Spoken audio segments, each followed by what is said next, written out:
a lovely special for you today. So we're talking about food, and we're talking about kind of the well-being side and the social aspect sides of food. So we've chatted loads before about nutrition and how important nutrition is, and what you put inside your body, you know, for wellness and for health and for your immune system. Well, and for training and performance. Yeah, we've chatted loads about that before. But this time we're talking about food in terms of, you know, the social side of things, the well-being side, how important it is to, you know, gather people together, and family life and everything. So so much is focused around food, isn't it? It's something that we all do. We all have to eat. We all have to eat. Yeah. So we all do it. So this some of us more than others.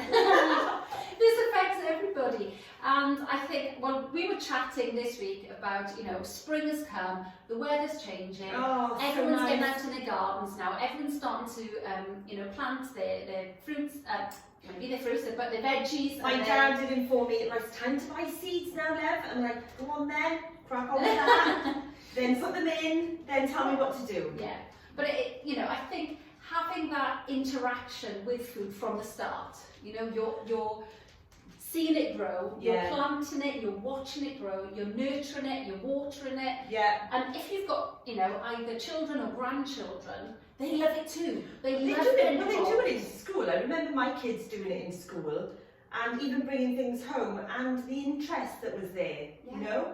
And then you kind of, over the years, I think they've really lost that interest for watching something grow like that. We used to have vegetables in my garden when I was growing up.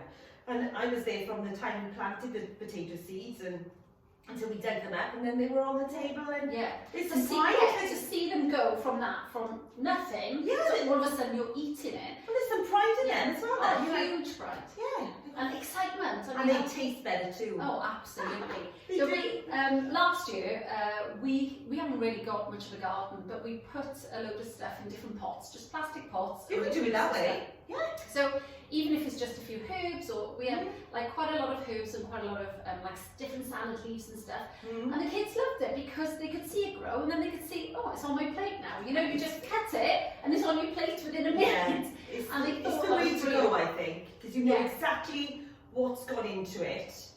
And it's just the whole thing, it's the whole experience of it. I think it's the way to go. But I think it also brings people together. So if you're doing it with your children or your grandparents, or you know, you've got that, which is well, they're passing on their knowledge as well. So it's a win-win, because my dad loves to tell me how to grow something. I'm like, to be honest, do I listen? I just let him do it, and you know, enjoy, reap the rewards. Reap the rewards. I just have the end product. Yeah, you know. But I just think the kids can learn so much from the grandparents, and it is a family thing. And I got one of my good friends, or one of my best friends, is Italian family, and they do all their socialising, their eating is completely different, and I love it, because they all sit down as a big family.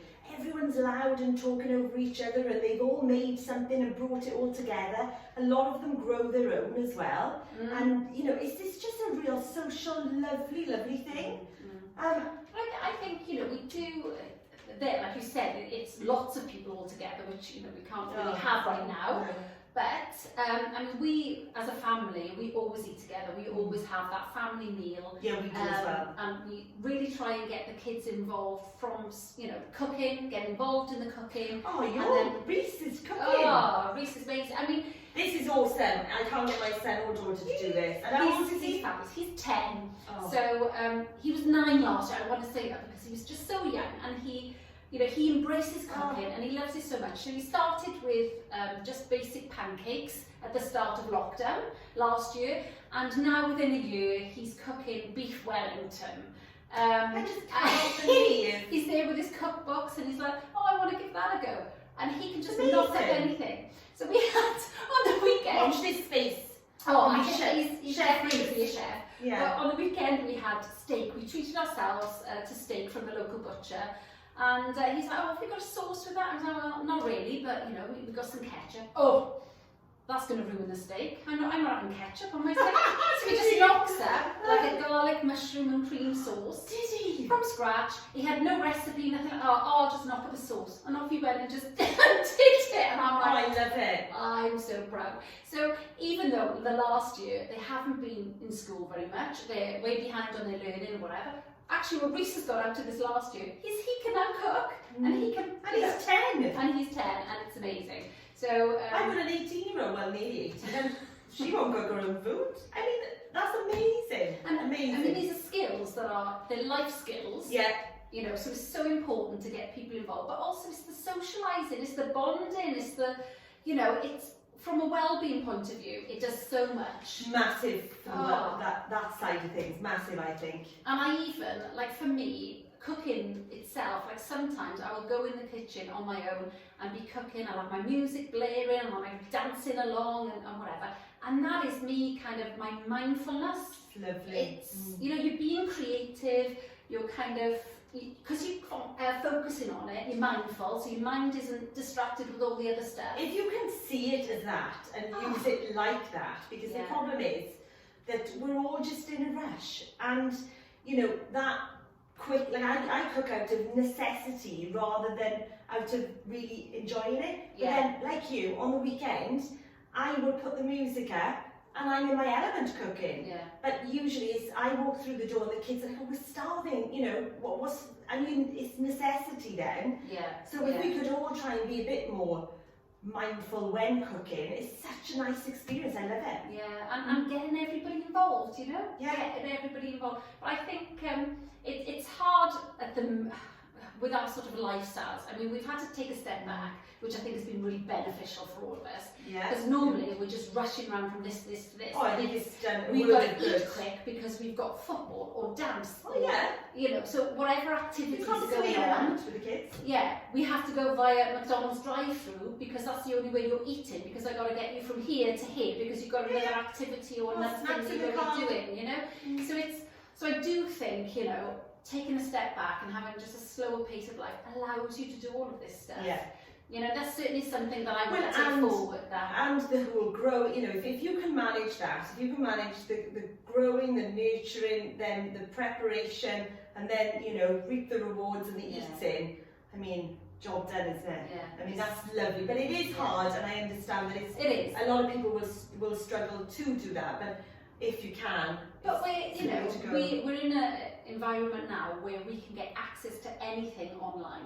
So online you can pick up even your basic like meals that doesn't require a lot of ingredients or doesn't require a lot of prep.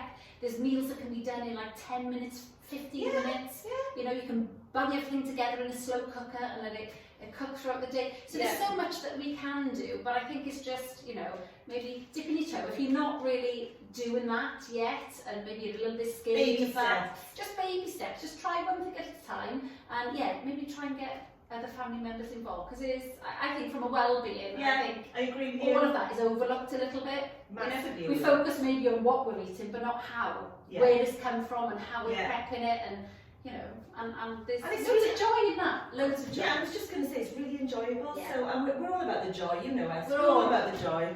So hopefully this has been of benefit for you today. Maybe inspired you to either go out and grow or cook or get your seeds, like my dad said. Or even just have those family meals where you put your devices away and you're just all talking and engaging. You know, even if you are having your KFC or your Domino's or whatever, have it, but you know, still do the thing. Still do the family thing, and because it's lovely. So have a great weekend, everybody. Have a great weekend. We'll catch up soon. Bye. Bye.